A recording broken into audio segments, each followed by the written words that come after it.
बकर की और सोई कन्हैया समझ गए, हमें तो मालूम पड़ रही नहीं रुकमड़ी है। हाँ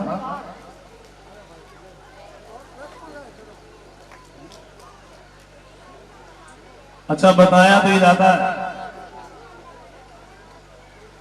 जिस मंदिर पर रुक्मणी पूजा करने गई उसी मंदिर पर रुक्मणी की सुरक्षा में एक नहीं दो नहीं 10,000 सैनिक लगे थे, क्योंकि रुक्म का बहुत बड़ा था नहीं श्याम ना जाए। और रुक्मणी तो मंदिर के अंदर चली गई, कन्हैया ने देखा रुक्मणी तो अंदर चली गई, सोचा जाना तो है। तो जहां पर सैनिक खड़े थे उन्हीं के बीच से होते हुए ये मंदिर की तरफ बढ़ गए। और जब मंदिर की तरफ बढ़े सैनिकों ने देखा, मारने के लिए दौड़े। और जब सैनिक मारने के लिए दौड़े तो श्याम ने क्या किया, सबके चेहरा की तरफ देख के थोड़ा सा हंस दिए।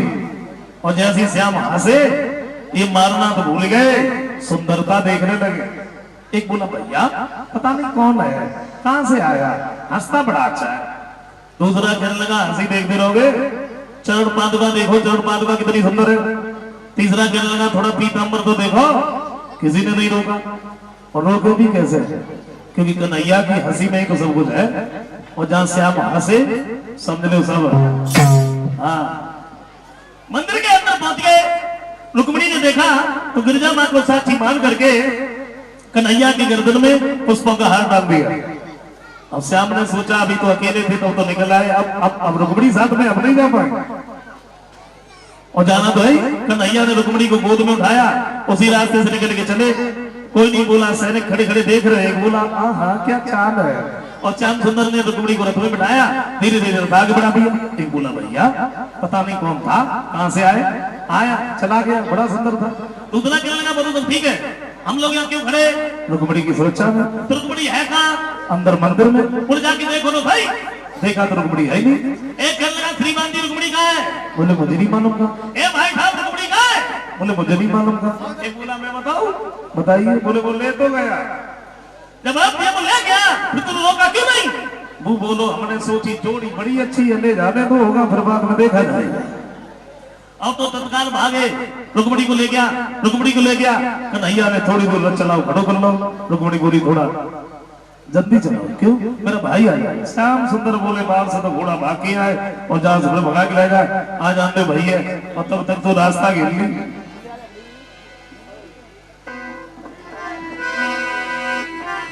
रास्ता घेर ली, आवाज लगाई।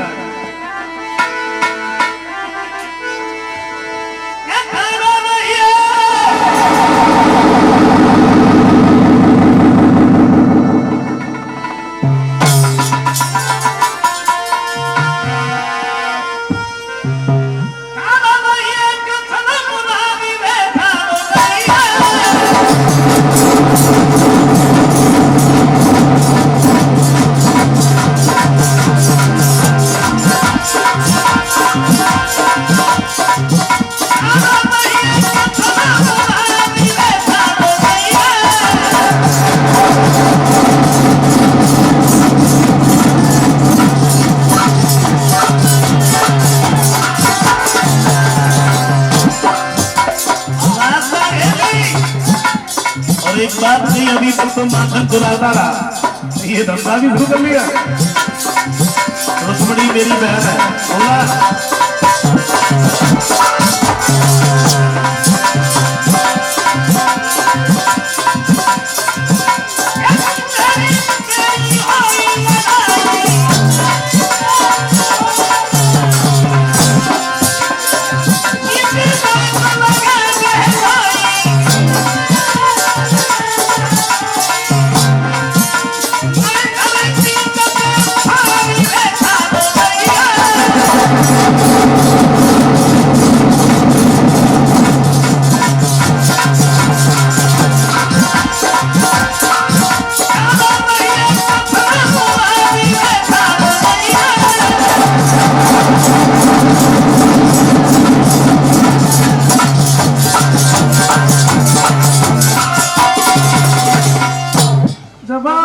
मेरा तेरा मल्ल युद्ध होगा, अगर तू जीत गया तो मेरी बहन को ले जा।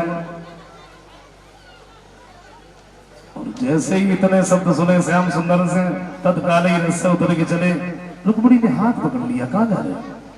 श्याम सुंदर कहते हैं तुम्हारा भाई हमें युद्ध के लिए लगा रहा, हम तुम्हारे नजदीक बैठे रहे, क्या ऐसा हो सकता है? बोले मेरे भाई के सामने न जाओ। क्यों न जाए? बोले तुम्हें हो जाएगा।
श्याम सुंदर ने कोई बात ही नहीं मानी है और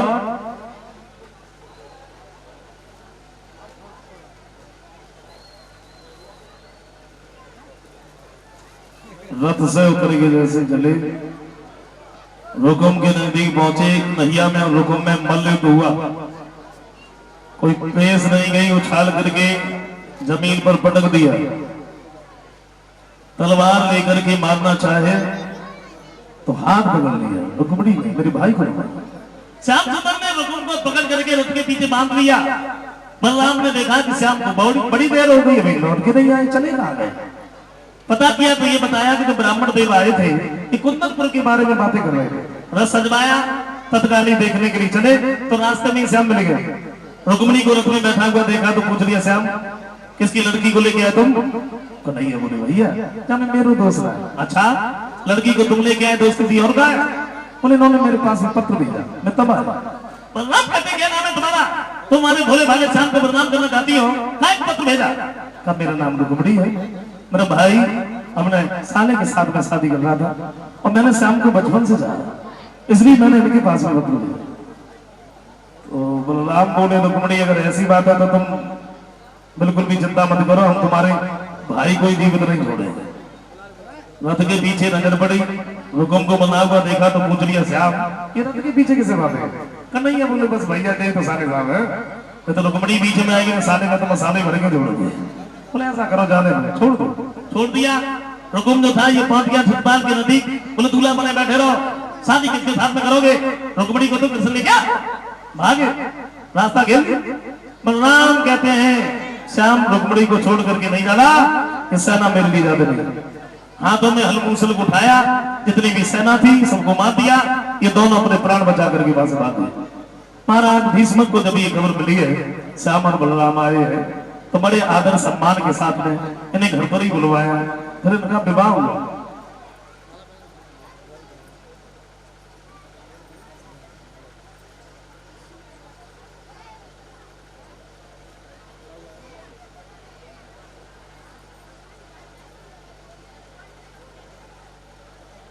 ये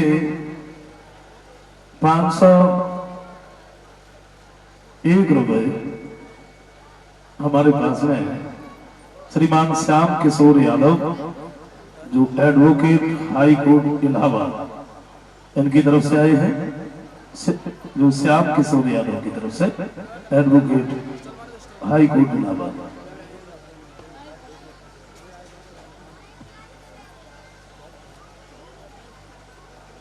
और ये 100 रुपए हमारे पास में कलश वाली कन्याओं को एक एक स्टॉल भेंट कर रहे हैं। परीक्षित जी पति जी का सम्मान कर रहे हैं। नीरज यादव जो मंगला भक्ति के रहने वाले हैं, एक बोरी चीनी और 200 रुपए हमें नाम श्रीमान जर्मन सिंह यादव जो सी भगवंतपुर के रहने वाले हैं। और ये कलश वाली कन्याओं का जो सम्मान कर रहे हैं हमारा, और परिचय जी यज्ञपति जी का जो सम्मान कर रहे हैं, सभी साथियों को 10-10 रुपए ऐड कर रहे हैं। वो नाम ही नहीं है।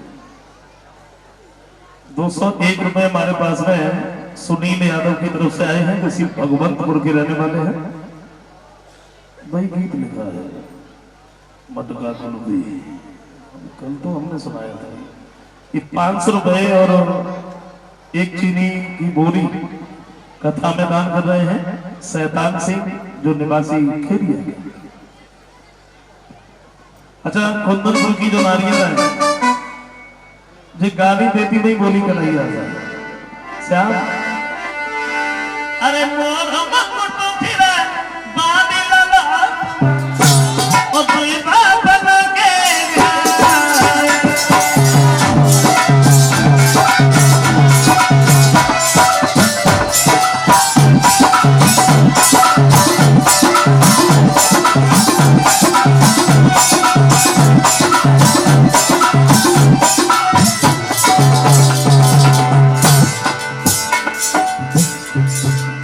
गाली देती नहीं बोली